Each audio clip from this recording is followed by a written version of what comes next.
Welcome, welcome, welcome to our Conversations About Race series. I'm Candy Tolentino. I am in Salt Lake City, Utah, joining you live with guests from St. Louis, Los Angeles, California, and where are you, Patrick? Are you in Phoenix? You're in the suburb of Phoenix. That's right. Correct? Clear Creek, Arizona. Yeah, wherever he's basking in a swimming pool and a fresh garden. So I'm always hating on him because I don't like where he is in the world that he gets these most of the year privileges. Anyway, welcome to our discussion.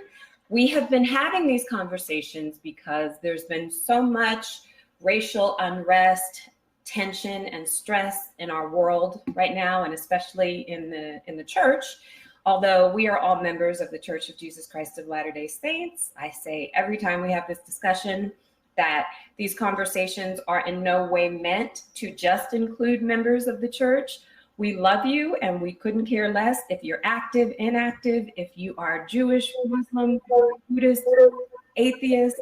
We welcome you. If you are gay, straight, trans, undecided, we welcome you. Your voice matters. We consider you a member of our human family, and what our desire is to create conversations where we're bridging a gap. We think that there's too much confusion, strife, and misunderstanding in the world right now between people of different races, of different religious backgrounds, of different socioeconomic groups. And so what we want to do is open up a conversation where we can bridge some of those gaps and where we can foster greater understanding and where we can channel our frustration and our anger and our angst about what's going on in the world right now, where we can channel it into something good, into something that we hope is at least thought-provoking, and we hope to be, as Christian people, furthering the work of Christ and the work of communion and unity between all of us. So welcome to the conversation. This week, we are talking about the very hot button issue, Black Lives Matter.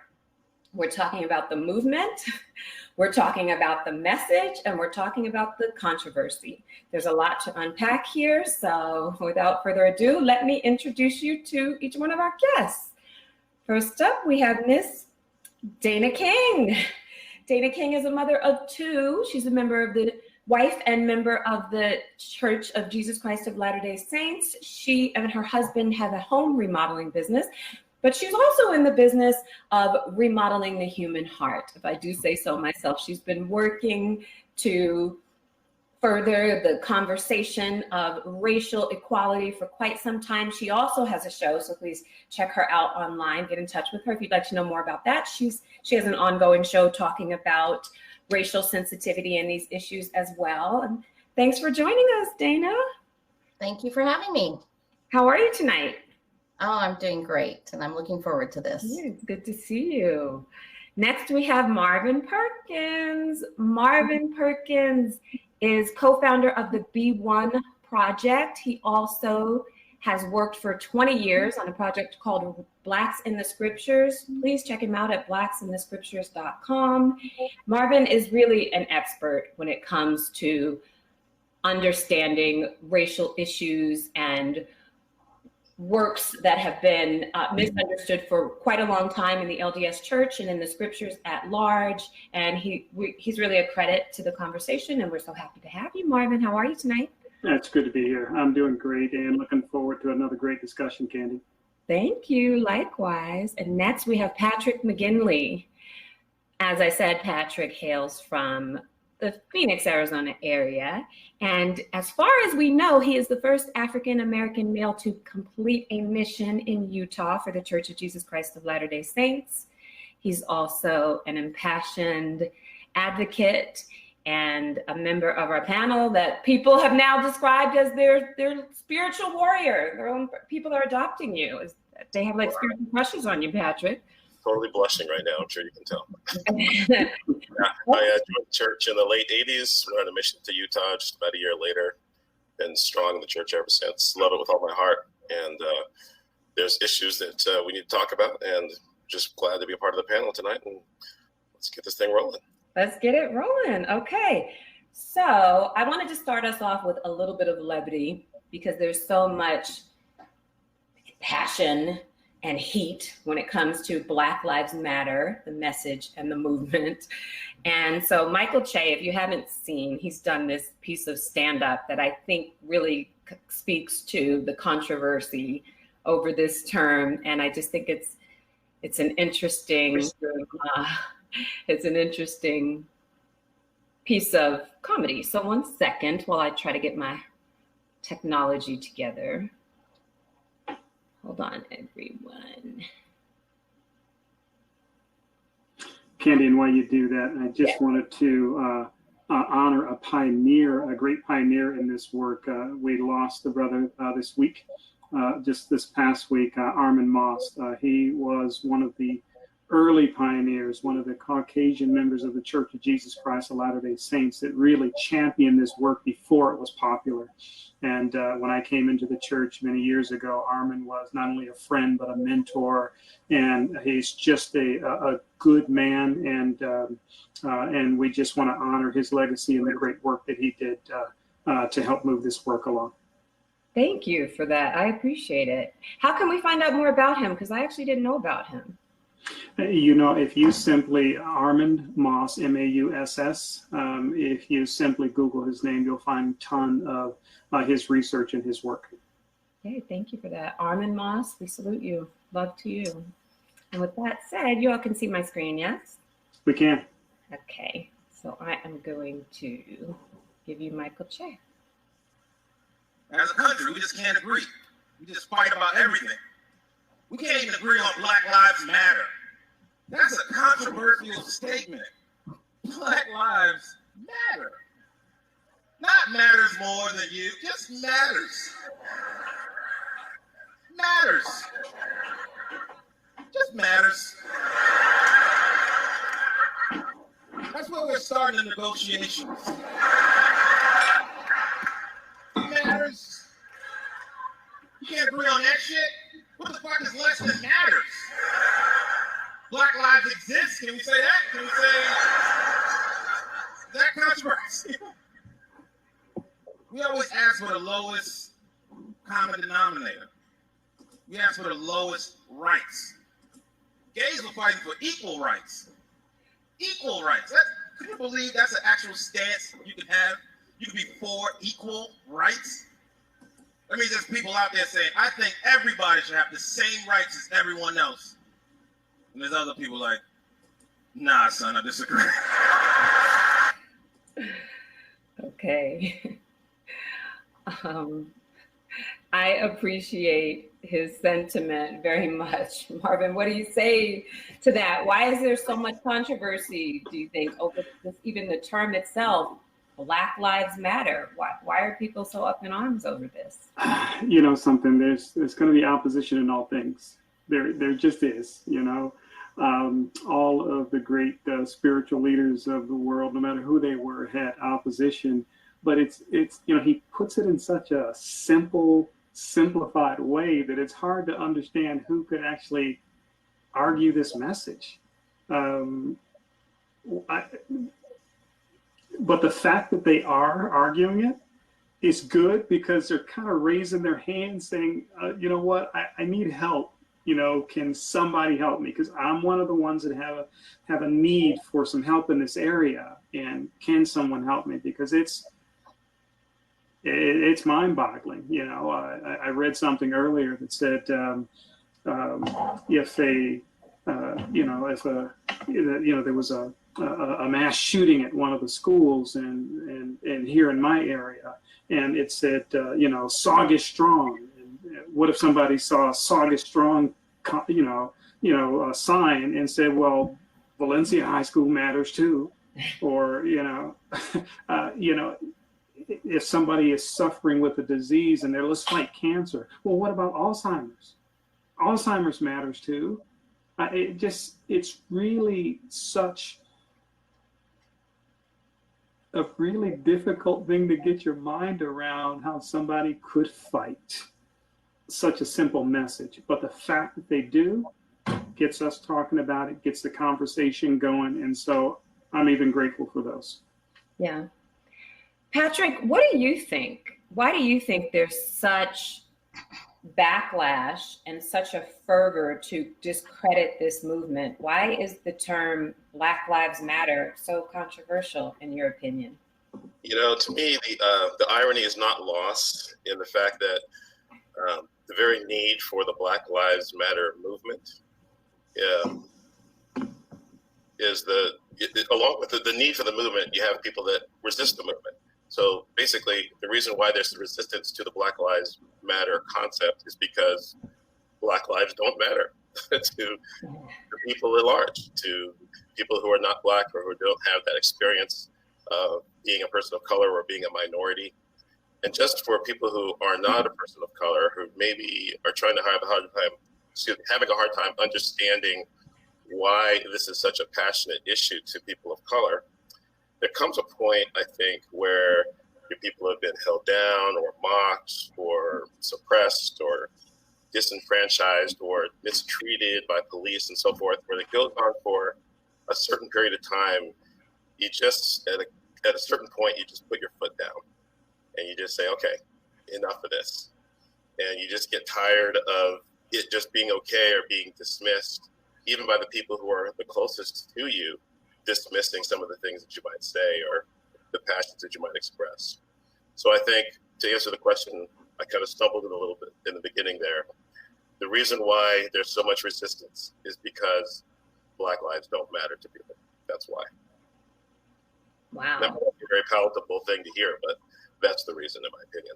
Yeah, that hurts my heart to hear that and to make that acknowledgement. Is that part of the problem? That is it because we really don't matter? So that's why people feel such a fervor to press this. When we say we matter and then we're shouted down that we can't even have a movement to suggest, like Michael Chase says, that we just matter.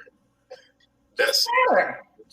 That just seems to me to prove the point that we don't matter to the people at large in general. Not to all people, not to all members of the church, not to all people that are Caucasian, but to such a large percentage that there is this amount of pushback.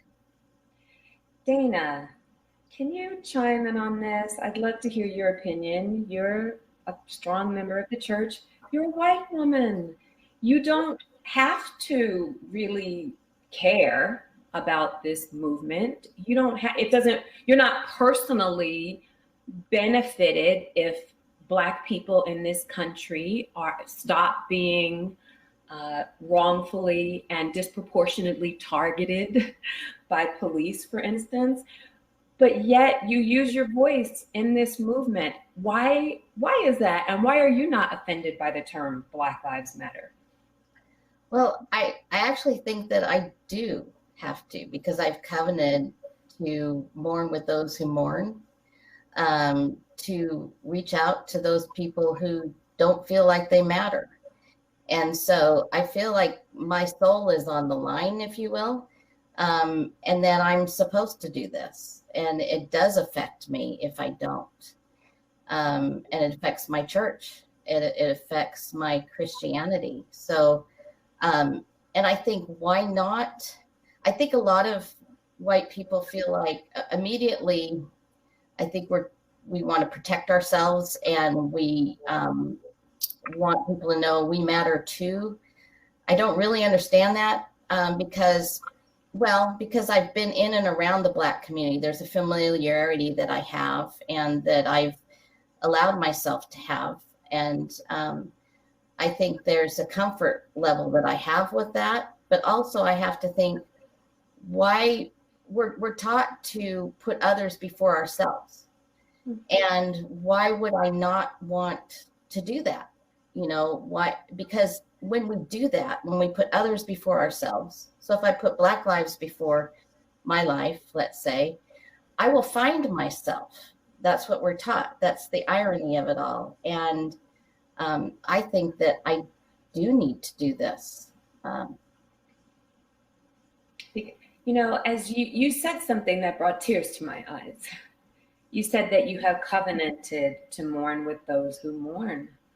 And I've heard that that covenant, that concept many times, but it really struck me as you spoke it, because I see such a backlash in our church of so many members who refuse to embrace this concept. So many people who have made it an active campaign to try to suppress this movement or to retort all lives matter, as if anyone really believes that by saying Black Lives Matter, or by saying American Cancer Foundation, or by saying Mothers Against Drunk Driving, that you're saying you don't care about other diseases or other causes of death or other injustices or other people's lives. But to hear you say that you're a part of this work because you've covenanted to care for the least among us, basically to mourn with those who mourn, is really touching to me. And I wonder why that doesn't strike more people, but if you have advice for other members of our human family to actually care, even when it doesn't seem like on the surface it might personally benefit them, what would your advice be to people who keep pushing back so hard against this? Well, my initial advice would be listen and get your messages, your sources from Black lives, Black people themselves. If you're getting most of your messaging and understanding from others, the news outlets, social media, whatever it is, and you haven't had one-on-one personal conversations, and not only conversations, serve alongside with them, see what their lives are like, having those raw, deep conversations, you'll never quite understand. And so I would just say right now, listen, stop posting on Facebook, your opinions, if you have not informed your opinions by talking to those who are suffering and struggling. And that would be my immediate advice. Just listen. And that's my immediate advice.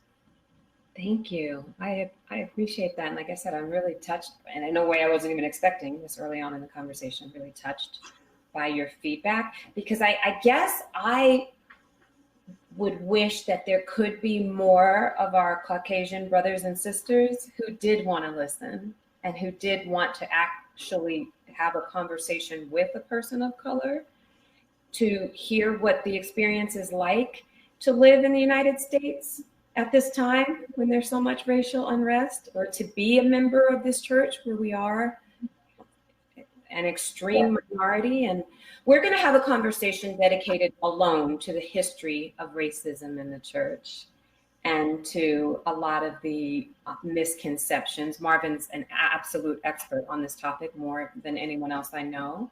Thank you.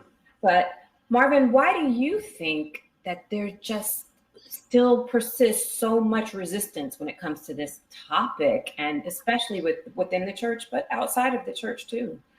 So, let's talk. I think to speak about outside the church, I think Patrick summed it up perfectly. Black lives don't matter. And as long as you continue to hear pushback against such a simple human right, then you really know that problem is still out there. So again, I think Patrick said it perfectly. Inside the church, I actually think Dana said it perfectly as well. I mean, she, touched you when she talked about her covenant. Now I'm going to say something that I want people to listen to and think about it. I mean, just think about exactly what I'm saying, not how hard it hits you, but just think about the reality of what I'm saying and process it on your own individually. Dana honors her covenants. Most members do not. Most members do not. They make a covenant to follow God, the Father, the Son, and Jesus Christ. And then they spend all of their time following prophets. So that's the first violation of their covenant. There's nothing in their covenant that says that they should follow a prophet. So if I sign an employment agreement with one company and then go start working for another company, I've violated my employment agreement. So that's the first thing.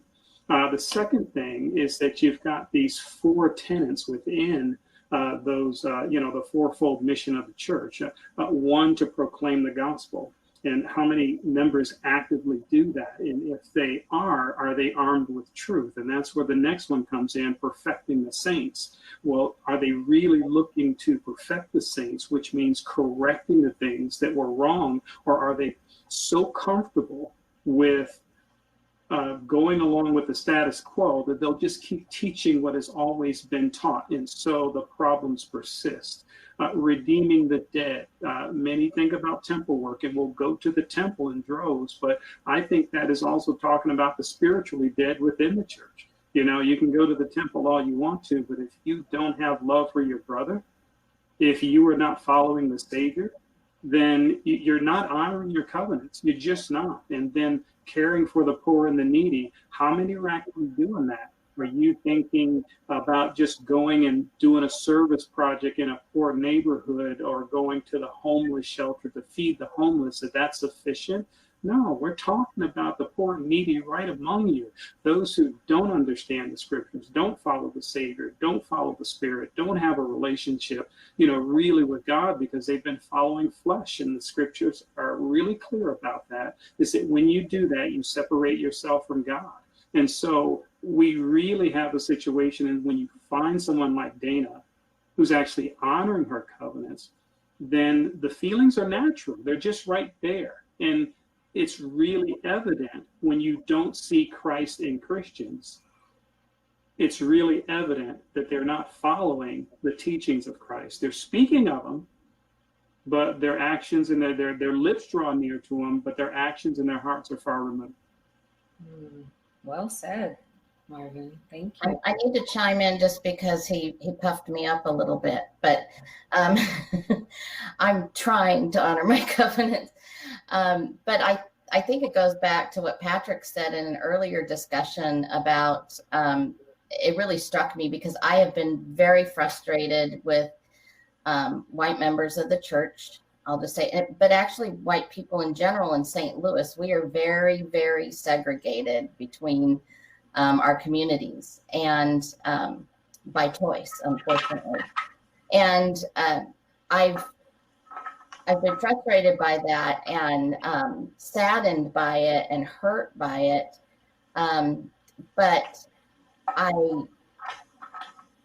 really think that we need to bring our communities together. But back to what Patrick said last time, was he said a lot of, if you look in the scriptures, the people of God, God's people often got it wrong.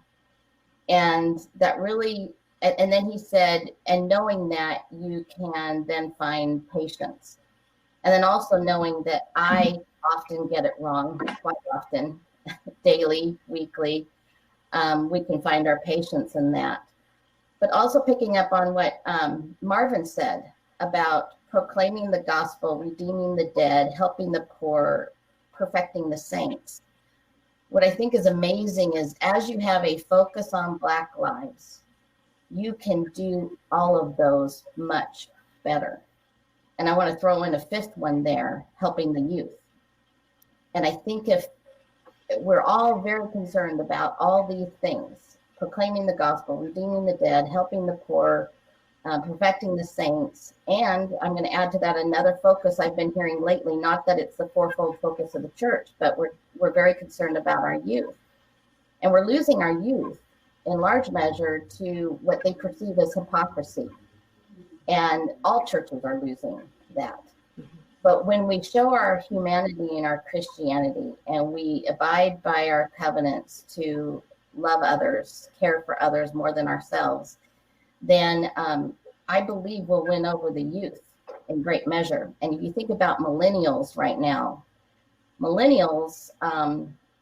I've studied them a little bit for my work, for marketing and how you market to them. They get a bad rap, and they really shouldn't, because there's some wonderful things about that generation. And one of the things is that they really care about causes. They want to support groups that support good causes that are really making substantive change. It's not enough for them to just write a check, though they'll write a check. But, for their parents, it was enough to write a check to organizations for the betterment of others. But for them, they really want to do something of real change. And I believe that as we focus on Black lives and work towards some real change in turning around a focus on systemic racism and focusing on our hearts and changing, that we will demonstrate our Christianity, and we will keep a lot more of our youth and our Black members as well, who we often lose a lot of those when they become members of the church. Yes, too many. I agree with you there. And that's why I want to do an upcoming show just dedicated to that topic alone, because I'm seeing Black members just dropping like flies. And even for ones who are quite strong like Patrick, who aren't leaving the church, there's still a great degree of frustration and dissonance, I think, amongst our race. So we are going to come back and talk about that alone. But let's define what Black Lives Matter even means, because we've talked about the pushback against it. And we haven't yet talked about, which I'd like to get to, all of the accusations about it being an illegitimate movement and the reasons why. So I think everyone probably at this point knows and is familiar with the things that the Black Lives Matter movement itself has been accused of. Everything from being a Marxist organization to, I think, comparisons have been made to hate groups like the Ku Klux Klan. I think I've seen a little bit of that on Fox News. To being anti-family structure. And I will say one thing that's been frustrating for me when I've seen these accusations lobbed at the organization is that I have been to events that were put on by Black Lives Matter. I've gone to their website, I've read their mission statement, and none of that is consistent with the message from the group itself. So I think it's really unfair to, and I think I've seen a lot of this, it's really unfair to not speak to a group's message directly from the group, be it any group, whether it's the Church of Jesus Christ of Latter-day Saints, whether it's the Catholic Church, whether it's the Boy Scouts, whoever it is. I think the proper thing to do is to let the group speak for itself and not for the action of a single bad actor to define the group, or for something that is totally unrelated to the group altogether. For instance, there was a riot that broke out at a peaceful protest here in Salt Lake City. One of the instigators of it transforming from a peaceful protest into a riot was a white man who got out of his car with a bow and arrow and started shooting arrows into the group of protesters. At this point, protesters fought back, and a big, fight ensued. And anyway, the point is, so this was big. This made national news. The whole thing was a hot mess, but it wasn't even a Black Lives Matter protest. The founder of Utah Black Lives Matter put out a statement the next day that she hadn't even planned a protest yet.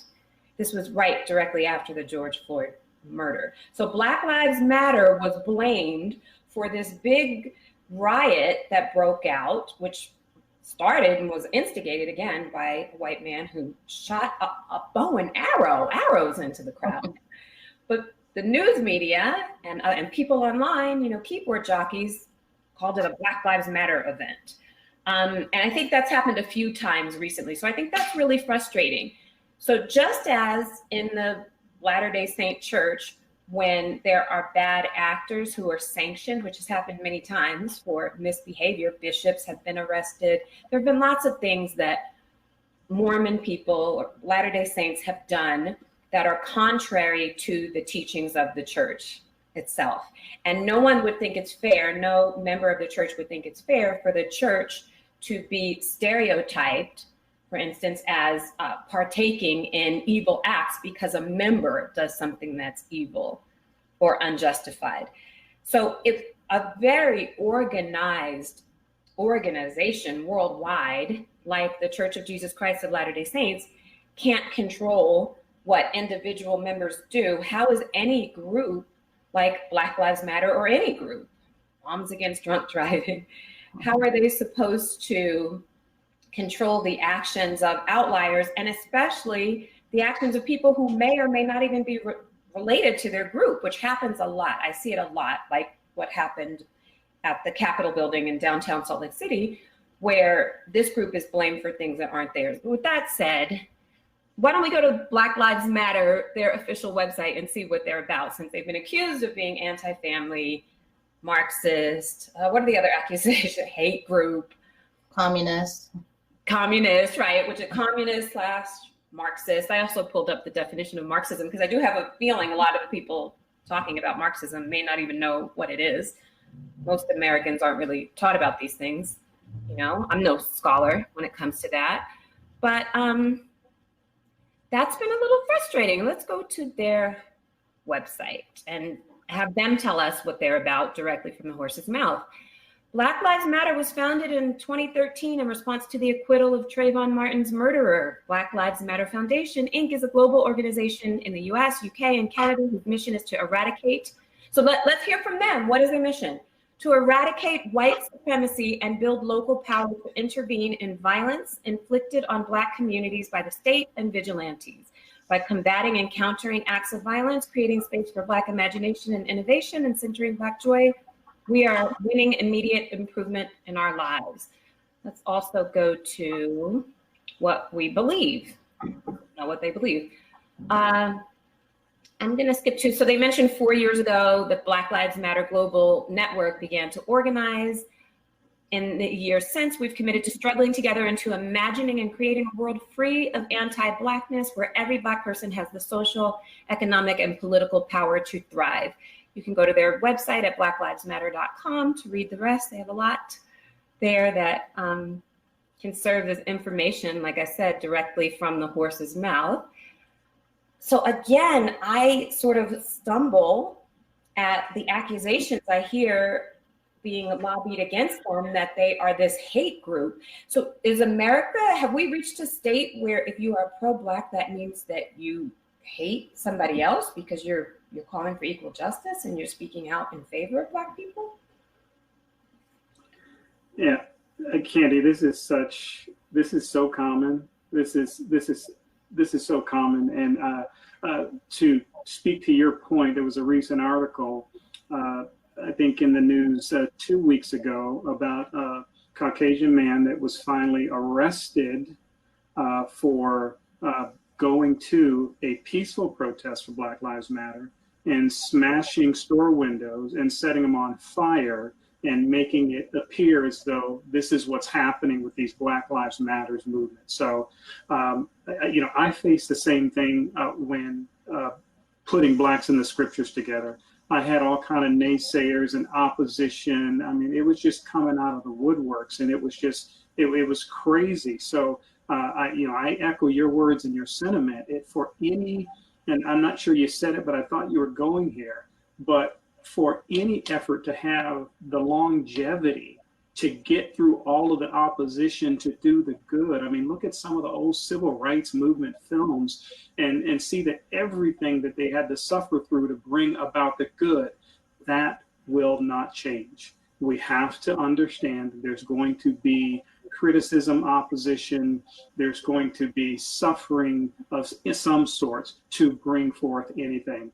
And, I looked at over the weekend, today, yesterday, and I see the NBA is back. And when I see them wearing Black Lives Matter on their shirts, and when I see it on the floor of the court, my hat goes off to those three African-American women, Alicia Garza, Opal Tometi, and Patrice Cullors. My hat goes off to them in that phenomenal effort that they've put together. The three of them started, that is now a global movement that has a real chance at making some inroads at fixing some of this systemic racism. So it's just going to be a part of the narrative. It's going to be there, but they kept fighting on. King kept fighting on.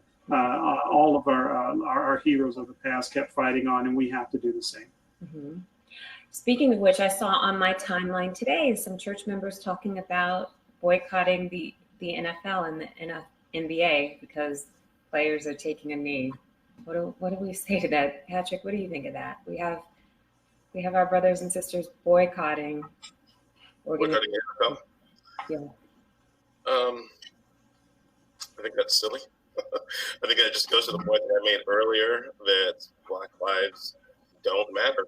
to the country, really, as a people. We have a lot of political people. I'm not going to mention names, but they will call people that are kneeling during the national anthem sons of bitches, you know. And all Calvin Kaepernick, as an example, was trying to bring attention to this horrible experience that blacks have been encountering for so long, with unarmed black men being mistreated by police and often killed by police. And I think with the George Floyd situation, when it's 9 minutes of a video, you just can't deny how horrible it is and how atrocious it is. I think this has been a little bit different than some of the other incidents that have happened. I think people have begun to wake up a little bit, because when they saw that, they started to think, okay, this is not okay. To go back to what Dana had said a little bit earlier about members of the church, I think we need to cut a little bit of slack, because the gospel of Jesus Christ is a gospel of hope, because we all fall short. Every one of us is imperfect. Every one of us makes mistakes, and none of us have a perfect understanding. We need to remember that contention is not of God. We know where the contention comes from. It comes from the adversary. We know that we're still fighting the war that was started in the pre-earth life. And if you're not a member of the church, that's a doctrinal thing that we believe, that we came to this, we made choices before we came to this earth, and we're still, there was a war in heaven, and there's a war that's continued down here. And the adversary benefits by the maximum amount of contention. And so the more contention that there is, the more chaos that there is, then that's better for his purposes. And that makes it harder to share the gospel. It makes it harder to live the gospel with all your heart. So I think that when we protest, it's important to protest profusely, but then afterwards show forth an increase of love, like it says in the Doctrine and Covenants. So we need to put our foot down and say, Black Lives Matter, and that's the way it is, and make a stance, at the same time showing an increase of love towards those people, because we are on this earth to try to become like God. And he sends rain and sunshine to every one of us, regardless of our levels of righteousness or wickedness. So if we're trying to become like that, then we need to stand up for what's right, but at the same time, try to show that love at the end. It's a hard thing to do, though. Thank you. I appreciate that point, Patrick. It's why we're having these conversations, because we're trying to figure out how to deal with frustration and deal with backlash and what feels like a lack of support and love and unity. We're trying to show love even in the face of adversity. And so thank you for reminding us of that call and that we fall short.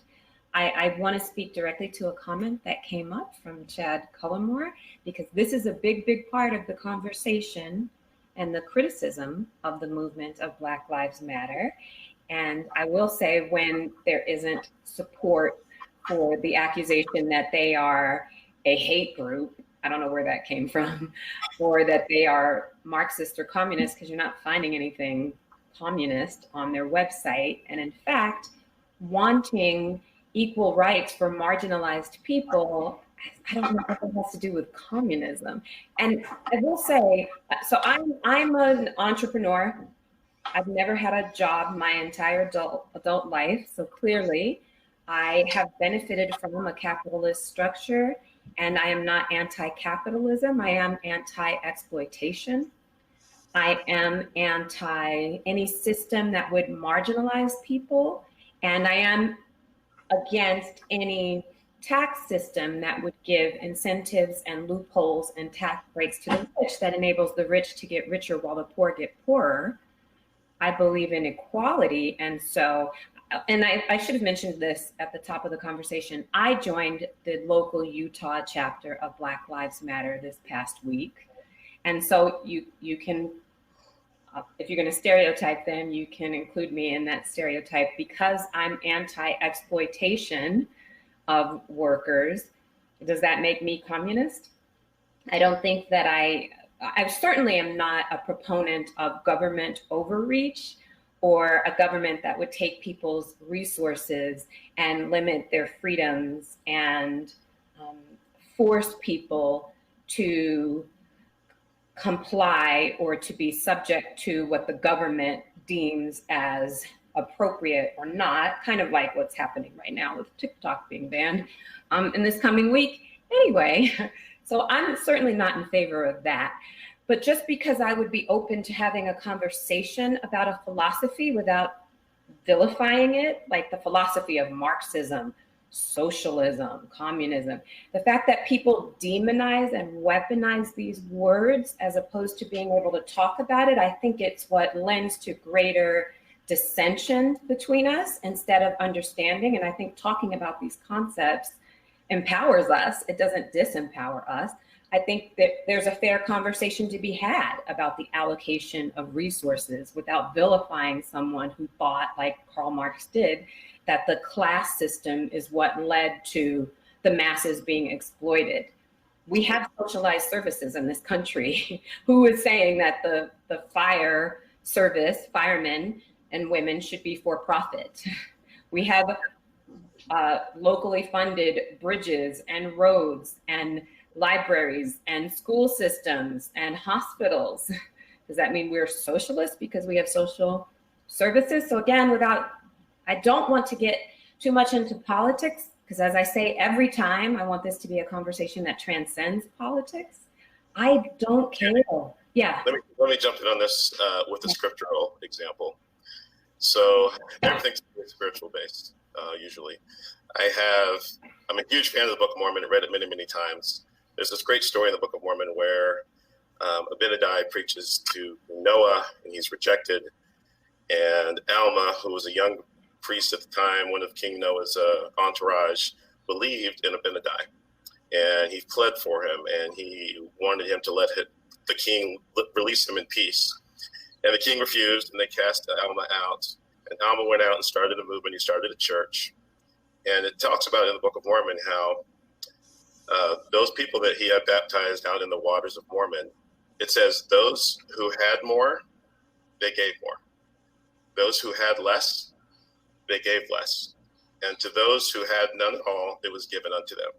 Now, I don't want to get into a big political progressive tax debate here, but just think about that. Think about those being the Lord's people and how they handled that. If you had more, you gave more. If you didn't have as much, you didn't give as much. And if you didn't have anything at all, then the community provided for them. I just think that there's a lot we can learn from that. Thank you. You are our scriptural scholar, Patrick. So I'm going to go to Chad's comment. Did you want to say something, Marvin? You know, something before we get too far off of it. I appreciate Patrick's comments, but I was thinking about the flag and the kneeling and those that the complaints that you received or read today. Mm-hmm. Guys, there's an easy solution to this. If you don't want people kneeling at the flag, then treat everybody equal. Fight for equal rights for everybody. Because what you're saying is the flag is much more important than these lives that are being fought for. And I know that's not what you want to say. I know that can't be what you want to say. That the flag is so much more important than the people. You have to keep in mind that without the people, we don't have a country. So the country is the people. The flag is a representation so much more important than the people. You have to keep it. Sorry, we just had some kind of weird feedback, but were you finished with your thought, Marvin? I think that was a good point. So. No, finish, please. I don't know if that was a cue to stop or a good place. So, but really, that sums it up. There's no. Again, the solution is easy. Make sure, join the fight to make sure everybody's treated as equal. And when everybody is treated as equal, there'll be no more need for protest. Amen, brother. Thank you. I want to respond to Tim Riker's question. Those who gave more, do you think it was taken from them or did they give it? Because I've heard this. This is indicative of a lot of people. Real quick. In the very next verse, it says that they gave it of their own free will. But the point that I'm trying to make is that their way of doing things is the higher law. That's my point.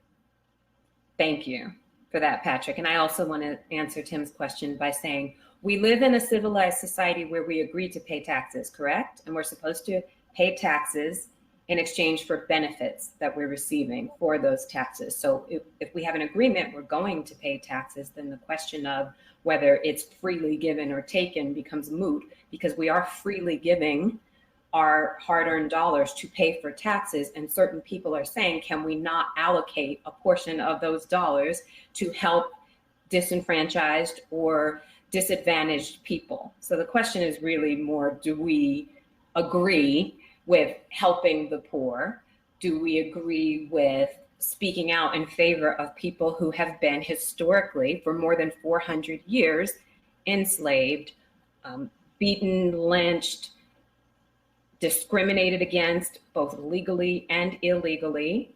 And we've talked about many times on this show already, disproportionately profiled, killed, and abused by police and others who are in a vigilante position or who are in a position of greater authority. So that's what the conversation is about. It's not about, no one's breaking into our homes, putting guns to our head and forcing us to give of our riches to the poor. I hope that answers your question, Tim. But we are agreeing to pay taxes to benefit the greater society. And so this is just a conversation about where do those resources go? And as Dana brought up, she's made a covenant that implores her to mourn with those who mourn.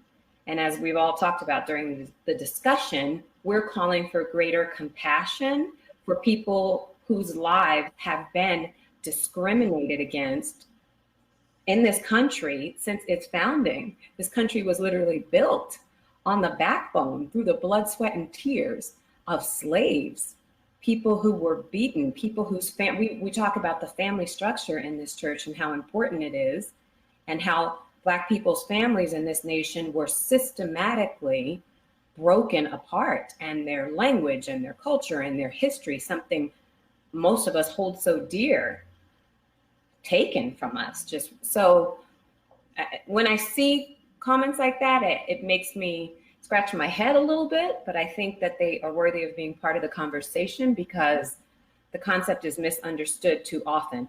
I want to speak to Chad's question again. We disrupt, so he's quoting more information from the Black Lives Matter website. As we've spoken about already, Black Lives Matter has been accused of being a hate group. It's accused of being Marxist and anti-family. There's not really any proof of any of those accusations. I'm a member of the Utah chapter, and I can tell you that before you're even able to join, you have to agree to being nonviolent. You have to agree to no hate speech, no vandalism. That's what you have to agree to. And you have to agree to not being anti-gay or to speaking out with hate against any marginalized group or people.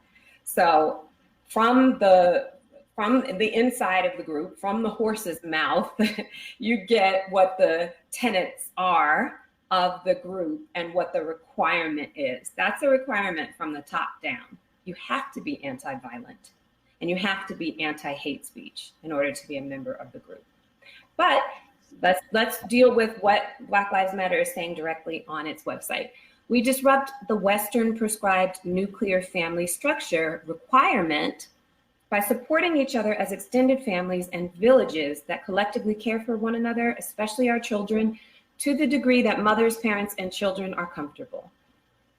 What do you guys say? Like, what do you have a problem with that they disrupt the Western prescribed requirement of the nuclear family? What do you say, Dana? You look like you have a thought. I read that and I honestly didn't really understand it completely because it could maybe seem to some people as anti-family. But the way I look at this with groups, with Black Lives Matter group, there's a group and there's a concept.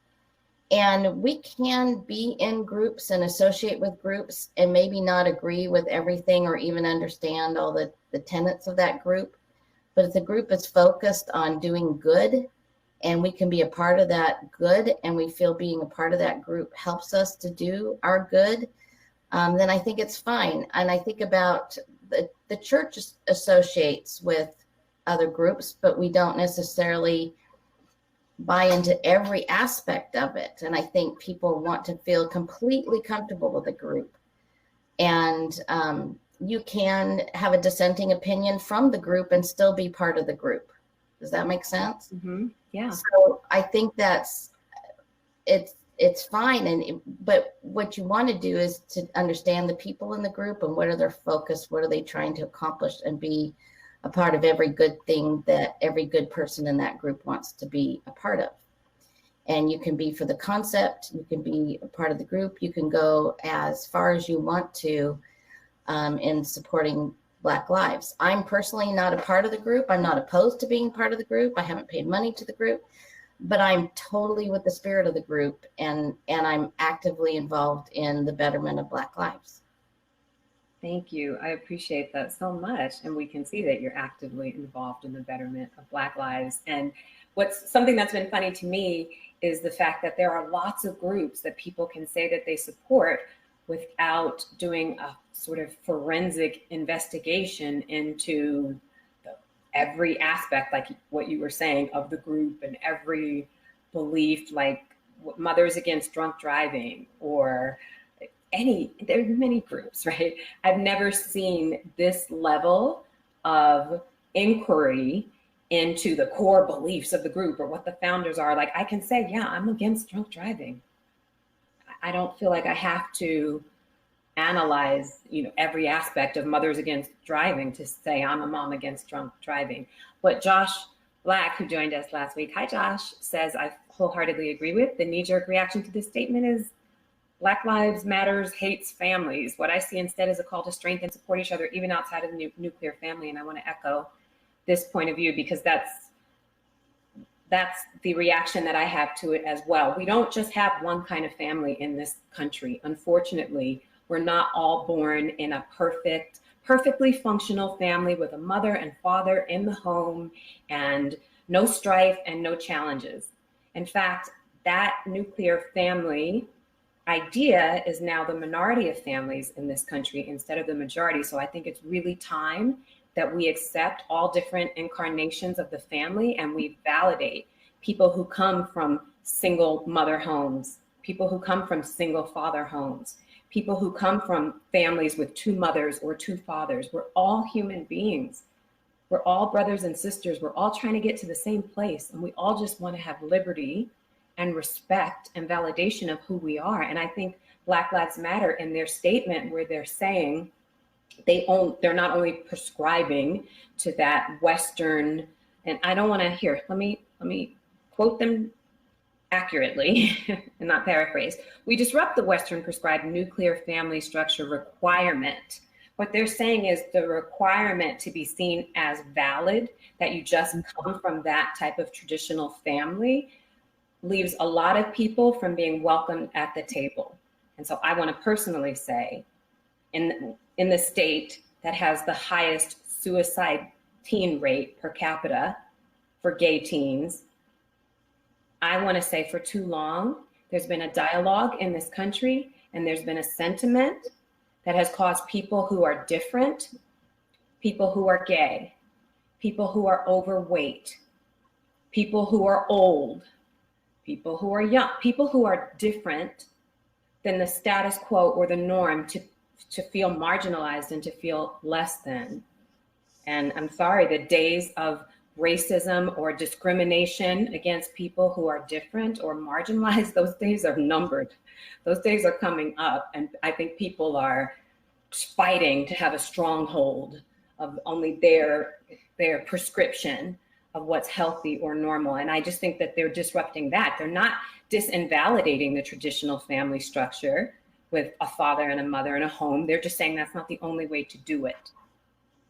And many people in this country are products of homes that weren't the traditional nuclear structure, and still we've learned to thrive, and still we've learned to love each other, whether we are, and in our church especially, we disvalue people too often who are single, or married people who don't have children, or people who fit outside the box. So I'm tired of seeing it. Thank you for your comment, Chad. Thank you for your comment, Josh.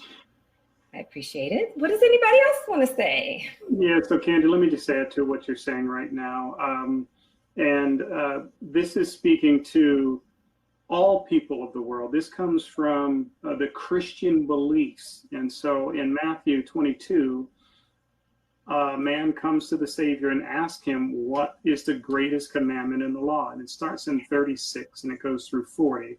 And it says, Master, which is the greatest commandment in the law? Jesus said unto him, Thou shalt love the Lord thy God with all thy heart, and with all thy soul, and with all thy mind. This is the first and great commandment. And the second is like unto it.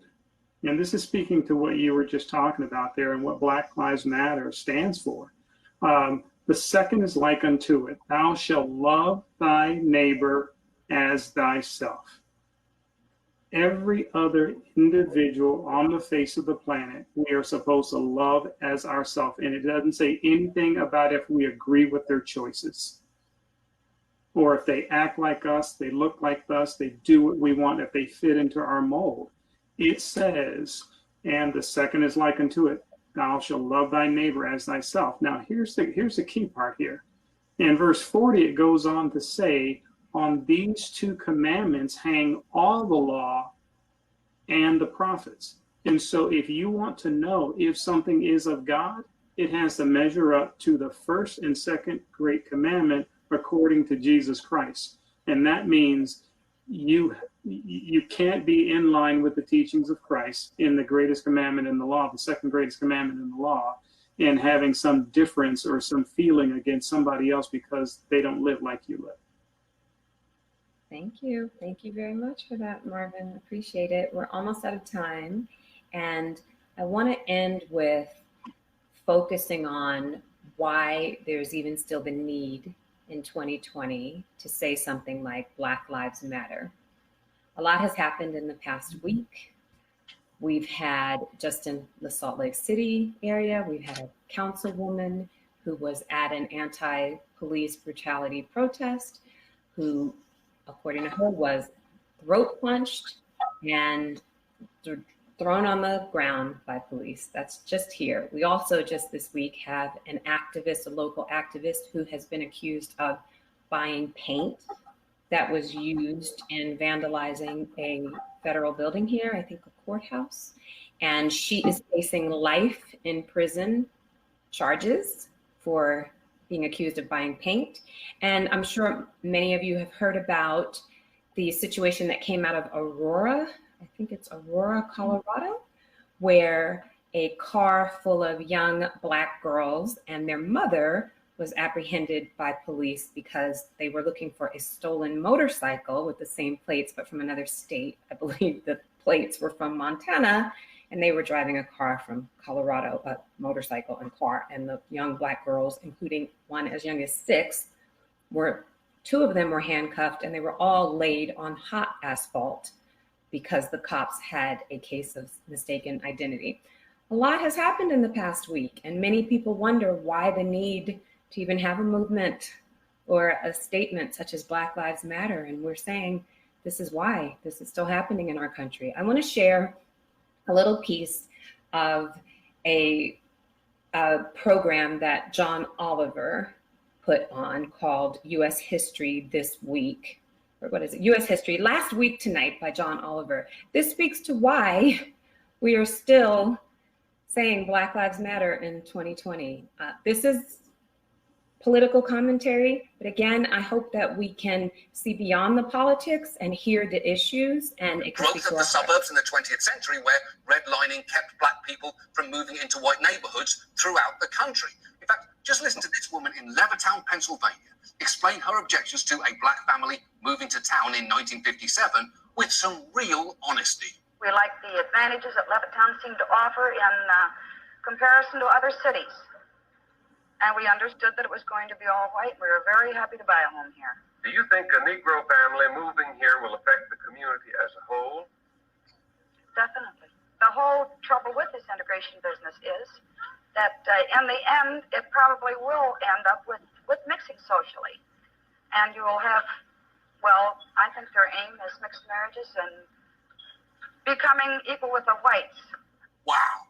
It is always weird to hear someone, whether or not they look like summer casual Betty Crocker, frame human beings being treated equally as a negative. Let me also say that the language here is rather coarse. I forgot to give a warning before I played the Michael Che segment, so I don't want to do that again. This language is adult language. He does use curse words here. I still think it's a quite valid point. That's why I'm sharing it. It's like hearing someone say, the whole trouble with putting graham crackers, chocolate bars and marshmallows together is that we might end up with s'mores. Yep. Campaign strategist who worked for, among others, Ronald Reagan and George H.W. Bush. Here he is, spelling out the whole game in 1981. And I'm going to warn you, you're about to hear the N-word a lot. You start out in 1954 by saying nigger, nigger, nigger. By 1968, you can't say nigger. That hurts you, backfire. So you say stuff like forced busing, states' rights, and all that stuff. And you get so abstract now, you're talking about cutting taxes, and all of these things you're talking about are totally economic things, and the byproduct of them is blacks get hurt worse than whites. We want to cut this, and we want is much more abstract than even the busing thing, and a hell of a lot more abstract than nigger nigger. Holy shit! Now, obviously, he's a little too comfortable with that word. You tend to only hear it come out that smoothly in either Tarantino movies or online forums in which white children play video games together.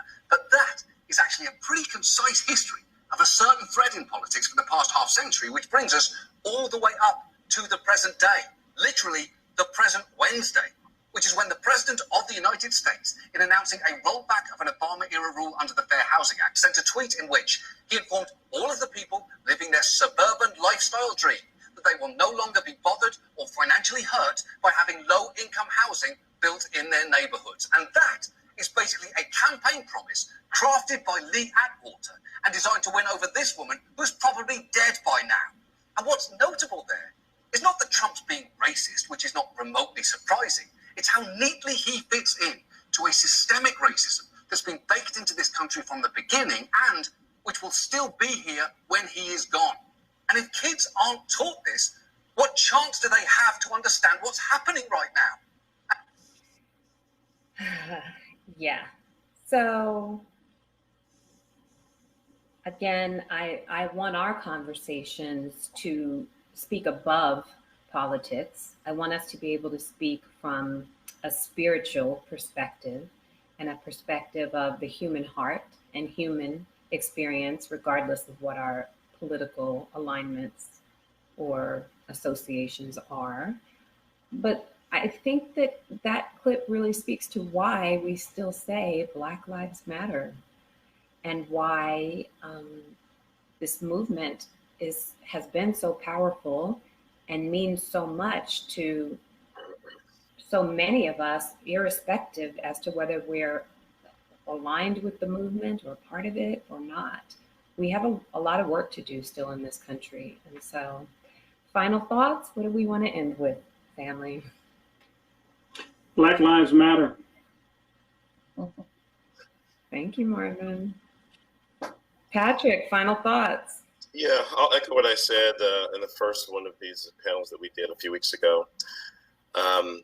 The Sons of Messiah, the thoughts of the Lamanites losing their souls and not understanding the gospel was unthinkable to them. And they were willing to endure years, 14 years of missionary work and sacrifice and being spat on and rejected in order to give their brothers and sisters an opportunity to improve their lives spiritually. And that's, to me, what this is about, is just bringing awareness to how it feels, bringing awareness to the concept that Blacks in America have not had an easy time. And it's time now, finally, for that to change. Thank you. Amen. Dana, do you have a final thought for us? I guess my thought would be, I can't think of anything more anti-Marxist, anti-communist than to support Black lives, because we're trying to help Black people participate more in the American dream. And they are agitating to be able to participate. They're not saying, let's be Marxist, let's be communist. They're saying, let me please participate in the American dream. And I think that gives a lot of validity to to that dream.